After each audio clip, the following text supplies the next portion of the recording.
سورہ اعراف کی آیت نمبر 42 ہے 142 ہے۔ اعوذ باللہ من الشیطان الرجیم،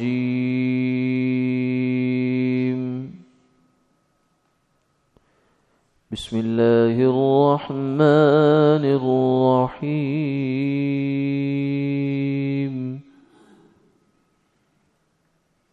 وواعدنا موسى 30 ليلة وأتممناها ب10 فتم ميقات ربي 40 ليلة وقال موسى لأخيه هارون اخلفني في قومي وأصلح ولا تتبع سبيل المفسدين۔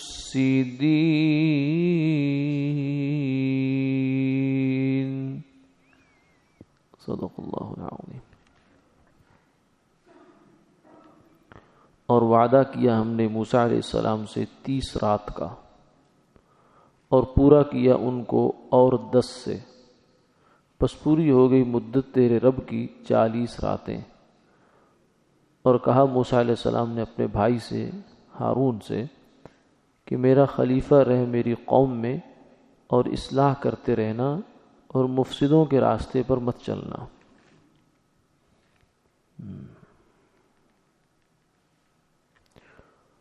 جب بنی اسرائیل فرعون کی غلامی سے آزاد ہوئے،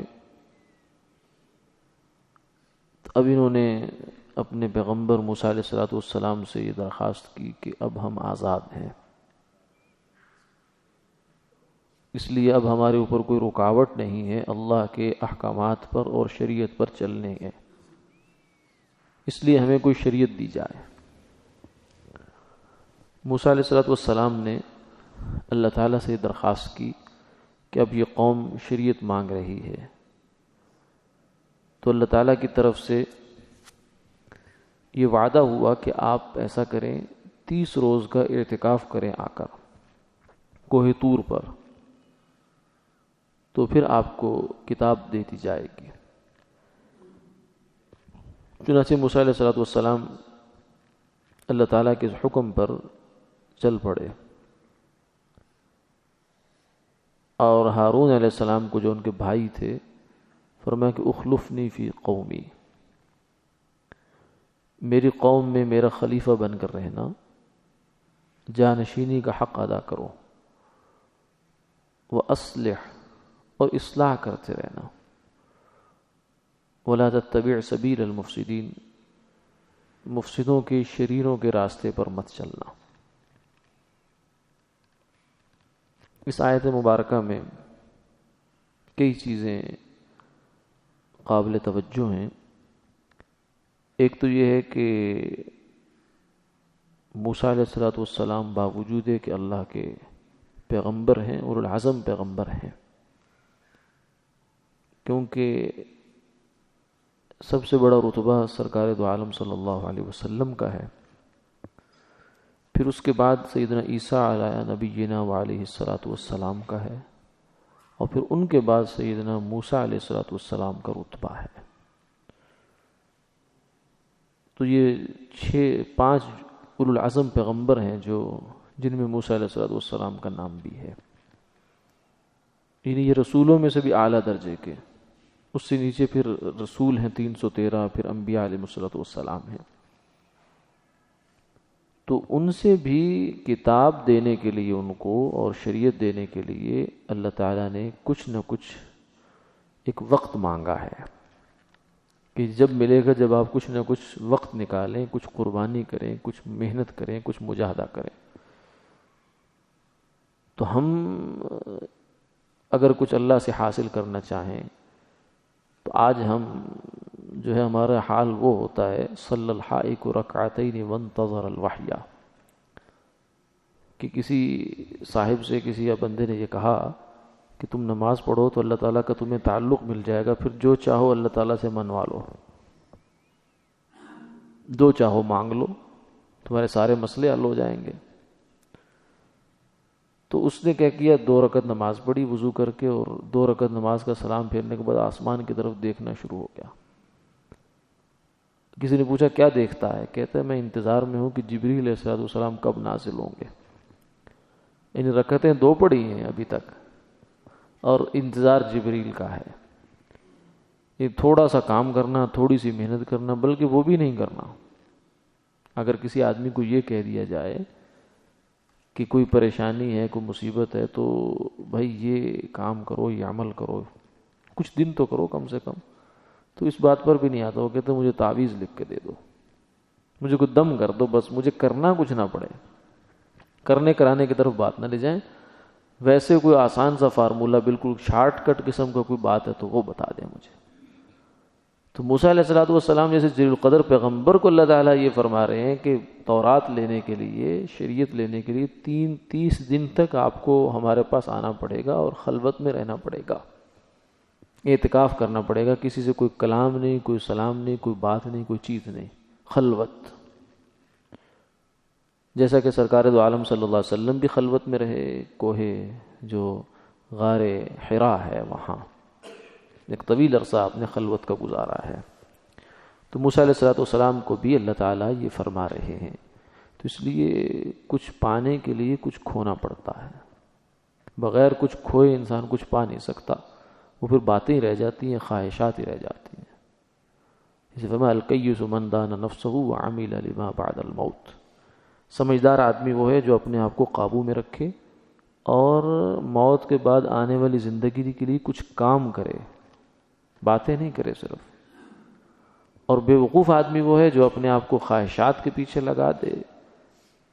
وَتَمَنَّا عَلَى اللَّهِ الْأَمَانِي، اور اللہ کے ذمے اپنے کھاتے میں بڑی بڑی آرزوئیں جمع کر لے، تمنائیں، خواہشات، کہ اللہ کو یوں کرنا چاہیے، یوں کرنا چاہیے، مجھے یہ دینا چاہیے، مجھے دینا چاہیے۔ کام شام کوئی نہیں کرتا، نماز فرض پڑھنے کے پہ بھی آمادہ نہیں ہے، لیکن اللہ کے ذمے تمنا ہے بے شمار کہ وہ ایسا ہے، وہ ایسا ہے، مجھے ایسا کر دے گا۔ تو یہ تو بے وقوفی کی باتیں ہیں۔ سمجھداری کی بات تو یہ ہے کہ تمہارے ذمے جتنا کام ہے، جتنی محنت ہے، وہ کر گزرو، باقی پھر نتیجہ اللہ کے ہاتھ، اللہ پہ چھوڑ دو، وہ ہمارے بس میں نہیں ہے۔ تو موسیٰ علیہ السلام کو پہلے فرمایا کہ 30 رات میرے پاس آؤ، پھر تورات ملے گی۔ جب 30 راتیں پوری ہوگی تو پھر فرمایا کہ 10 اور کرنی پڑیں گی۔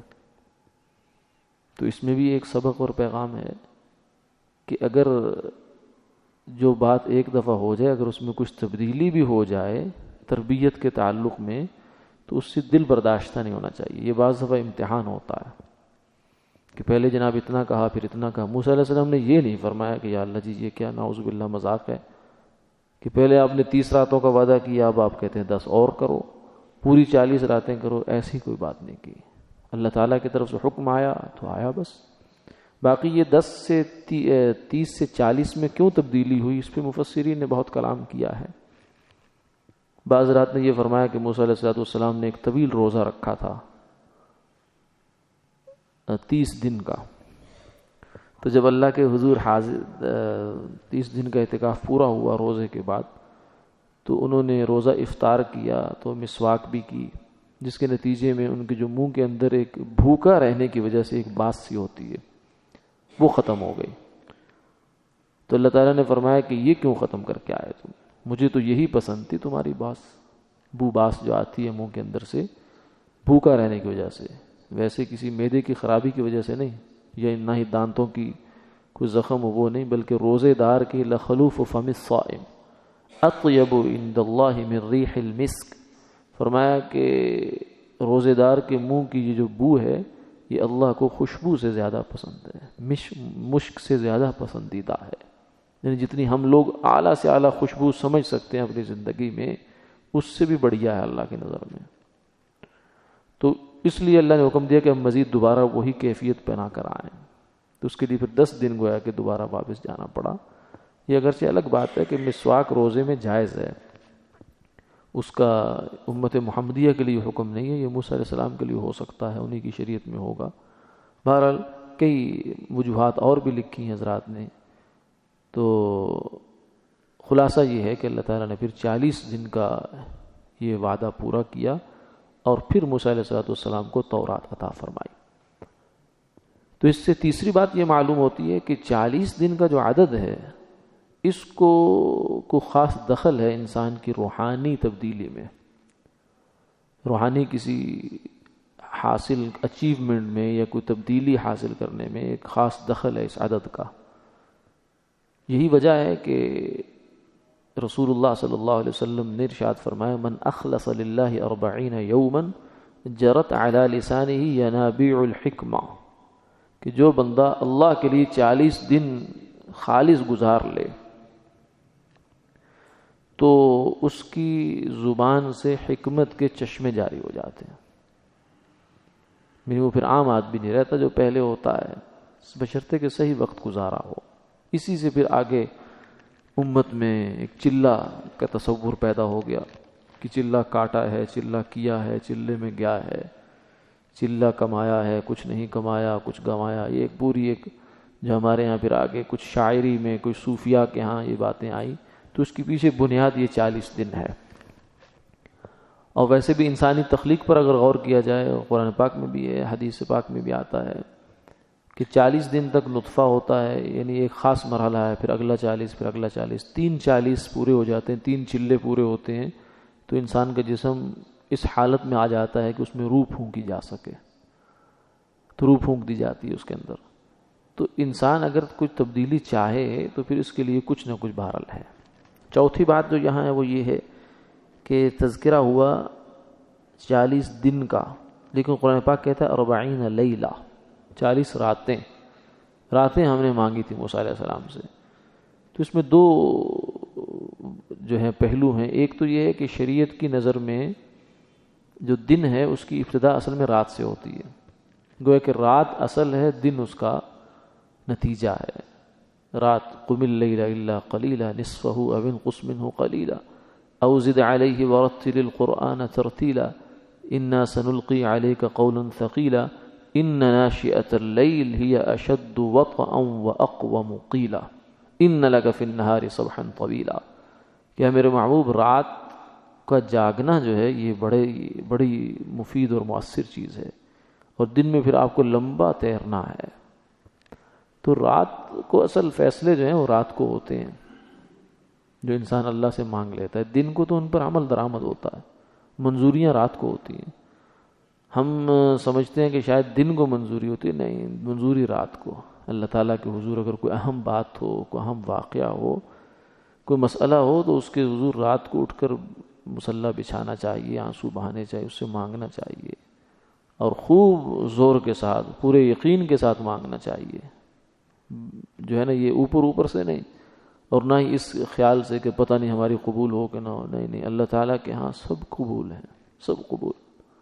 کہیں اس نے یہ نہیں کہا کہ نہیں، مانگنے والا ہو، دل سے مانگنے والا ہو، اللہ تعالیٰ کے ہاں اس کی دعا قبول ہے۔ ہاں یہ فرماتا ہے ان اللہ لا يقبل دعاء قلب لاہن، اللہ تعالیٰ غافل دل کی دعا قبول نہیں کرتے، لیکن جو توجہ کے ساتھ مانگتا ہے، پورے یقین کے ساتھ مانگتا ہے، ادعوا اللہ وانتم موقنون بالاجابہ، فرمایا کہ اللہ سے ایسے دعا کرو کہ تمہیں دعا کی قبولیت کا پورا یقین ہے۔ کم سے کم اتنا یقین تو رکھو جتنا ایک چھوٹا بچہ ماں سے کوئی چیز ضد کر کے مانگتا ہے تو یقین رکھتا ہے کہ ماں مجھے دے دے گی، بہرحال رو کر، دھو کر، چلا کر، جھنجھلا کر، جس طریقے سے بھی ہے، چاہے وہ اس کو پیچھے ہٹاتی ہے، مارتی ہے، اس کو ڈانٹتی ہے، لیکن اس کے باوجود جب تک وہ اپنا ہدف حاصل نہیں کر لیتا اس وقت تک واپس نہیں پلٹتا۔ تو اتنا کم سے کم یقین تو انسان کو اللہ کی ذات سے ہونا چاہیے، کیونکہ اللہ تو 70 ماہوں سے زیادہ شفقت کرنے والی ذات ہے، ایک ماں کیا ہوتی ہے۔ تو ایک تو رات ہے، دوسرا یہ ہے کہ جو اسلامی تاریخ اور کیلنڈر ہے، دوسری بات اس میں یہ ہے اس کی ابتدا رات سے ہے، دن گویا کہ اس کا تتمہ ہو گیا۔ پھر آگے اس آیت میں جو اسباق ہیں ان میں سے ایک سبق یہ ہے کہ آدمی کو اپنا دینی ہو یا دنیاوی انتظام وہ محض لا ابالی پن کی نظر نہیں کرنا چاہیے۔ کسی ایک پوسٹ پر، کسی ایک جگہ پر، چاہے وہ دینی منصب ہے یا دنیاوی منصب ہے، ہماری اگر ذمہ داری لگی ہے اس کی، تو اس کو ایسے چھوڑ کے چلے جانا یہ نہیں۔ موسیٰ علیہ السلام کو اللہ نے بلایا تھا، پیغمبر ہیں، وحی آئی ہے. کہہ سکتے تھے کہ پیچھے اللہ جانے بنی اسرائیل جانے، نہیں، ایسا نہیں کیا، بلکہ اب اپنے بھائی کو کہا ہاں اخلفنی فی قومی، میری قوم میں میرے نمائندے بن کے رہو. حضور صلی اللہ علیہ وسلم سے بڑا توکل کس کا ہے؟ موسیٰ علیہ السلام چلو حضور کے مقابلے میں درجہ کم ہے، لیکن حضور جب بھی مدینہ منورہ سے کبھی نکلتے سفر کے لیے تو کسی نہ کسی کو مدینہ میں اپنی جگہ قائم کر کے جاتے. تو دینی ہو دنیاوی انتظام ہو، اس میں دین ہمیں بے ترتیبی کا سبق نہیں دیتا، دین تو نظم و ضبط کا سبق دیتا ہے. نماز جیسی عبادت ہے، ان الصلاۃ کانت علی المؤمنین کتابا موقوتا، نماز کو فرمایا کہ وقت بے وقت ٹال کر پڑھنا یہ کوئی بات نہیں ہے. نماز ایک وقت ہے، فریضہ ہے جو وقت پر تمہارے ساتھ لگا ہوا ہے، اس کا پورا نظام ہے. اذان ہوگی، پھر وضو کرو گے، پھر آؤ گے، پھر سنتیں پڑھو گے، پھر مسجد ہے، پھر صفیں ہیں، پھر امامت کا ایک وقت ہے، ایک طریقہ ہے، ایک ترتیب ہے. پوری ترتیب کے تحت یہ اہم ترین عبادت سر انجام پاتی ہے. اسی طرح دین باقی بھی زندگی میں کوئی بے ترتیبی یا لا ابالی پن کا نام نہیں ہے. دین تو ذمہ داری، احساس ذمہ داری پیدا کرتا ہے. تو یہ بعض دفعہ ہوتا ہے، کوتاہی نظر آتی ہے کہ لوگ اپنا دین یہ دنیا دونوں ہی خراب کر کے چل پڑتے ہیں. ملازمت چھوڑ دی، چھٹی لی ہے کسی کام کے لیے، حج کے لیے یا کسی اور کام کے لیے، تو بس نہیں مل رہی تو کہتے کوئی بات نہیں میں ریزائن کرتا ہوں. اپنا معاش کا شغل جو ہے اس کو خراب کر کے چلے جانا، یہ بھی کوئی سمجھداری کی بات نہیں ہوتی، جذبات میں آ کر. اسی طریقے سے دینی کوئی خدمت ذمہ لگی ہے کسی کے تو اس کو بھی چوپٹ کر کے چلے جانا، یہ بھی کوئی دانشمندی کی بات نہیں ہے. ہاں نظم کر کے جائیں، اپنی جگہ کسی کو بٹھا کر جائیں. ہارون اخلفنی فی قومی، فرمایا کہ اے میرے بھائی میری قوم میں میری نمائندگی کرنا. وَأَصْلِحْ، لیکن صرف نمائندہ بن کر نہیں بیٹھنا، بلکہ ممکنہ حد تک اصلاح کرتے رہنا. اگر تمہیں کوئی خرابی نظر آئے، کوئی غلطی نظر آئے تو اس کے اوپر خاموش نہ رہنا، بلکہ ان کو ٹوکنا، روکنا. عملاً ہوا جیسے آگے آیات میں آ جائے گا کہ ہارون علیہ السلام نے دیکھا کہ قوم نے بچھڑے کو معبود بنا لیا تو انہیں روکنے کی کوشش کی، روکا بیچاروں نے، لیکن پھر جب دیکھا کہ معاملہ بہت حد سے بڑھ رہا ہے تو پھر خاموش ہو گئے. اس کے اوپر تنقید کی، جو انکار کیا وہ مکمل کیا. آگے فرمایا وَلَا تَتَّبِعْ سَبِيلَ الْمُفْسِدِينَ، کہ مفسدوں کے راستے پر نہ چلنا، یعنی اصلاح میری قوم میں کرنا، ضرور کرنا، لیکن بگاڑ نہ پیدا کرنا. اصلاح کے نام پر یا اصلاح کے عنوان سے یا اصلاح کے راستے پر چلتے چلتے بعض دفعہ انسان بگاڑ کا باعث بن جایا کرتا. یہ بڑا نازک راستہ ہے. تربیت اور اصلاح، چاہے قوم کی تربیت ہو، چاہے اولاد کی تربیت ہو، چاہے اپنے ماتحت کی تربیت ہو، متعلقین کی تربیت ہو، اس میں انسان کو افراط اور تفرید سے بچنا ہوتا ہے. نہ اتنا ڈھیلا چھوڑے معاملے کو کہ بالکل ہی سارا کام خراب ہو جائے، اور نہ اتنا اس کو اتنی سختی کرے کہ وہ دوسری طرف ٹوٹ جائے. اس لیے فرمایا کہ اللہ رحم کرے اس آدمی پر جو گھر میں کوڑا لٹکا کے رکھے. بس لٹکانے کا حکم ہے، کوڑے سے کھال ادھیڑنے کا حکم نہیں ہے.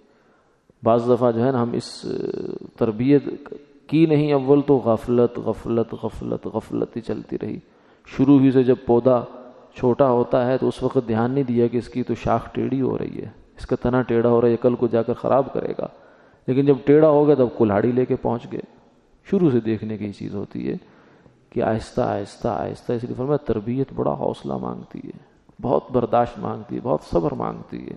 تربیت خلاف طبیعت، کرنے والے کی بھی طبیعت کے خلاف ہوتا ہے اور جس کی جا رہی ہے اس کے بھی خلاف ہوتا ہے. تو اپنی اولاد ہو، اپنے متعلقین ہوں، اپنے شاگرد ہوں، اپنے ماتحت ہوں، ان کو بنانے کی فکر کرنی چاہیے. اور بنانا جو ہے یہ بڑا نازک کام ہے. اللہ تعالیٰ سے مانگنا بھی چاہیے، سیکھنا بھی چاہیے، پوچھنا بھی چاہیے بڑوں سے، اپنے بڑوں سے. انسان کو اپنے آپ کو پرفیکٹ نہیں سمجھنا چاہیے، میں بالکل ٹھیک ہو گیا.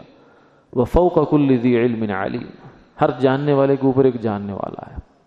کسی کو بھی اللہ نے مکمل یہاں نہیں کیا. ایک خدا کی ذات ہے یا اس کے نبی مکمل ہوتے ہیں، باقی تو سب لوگ ایک دوسرے کے محتاج ہیں. ایک دوسرے کا، دوسرا تیسرے کا، تیسرا پھر پہلے کا. پھر اس طریقے سے ایک دنیا کا نظام چل رہا ہے. اپنے آپ کو کل کائنات نہیں سمجھنا چاہیے کہ میں عقل کل ہو گیا، میں جو کر رہا ہوں بس ٹھیک کر رہا ہوں. ہو سکتا ہے میں غلط کر رہا ہوں، اولاد میری بگڑ رہی ہے، اولاد میری خراب ہو رہی ہے، تو اس کے پیچھے ہو سکتا ہے میری کوئی کوتاہی کا دخل ہو. مجھے اپنے عمل میں بھی اس کو تلاش کرنا ہے. ولا تتبع سبیل المفسدین، فرمایا اصلاح کریو لیکن مفسدوں کے راستے پر مت چلیو۔ وآخر دعوانا الحمدللہ رب العالمین۔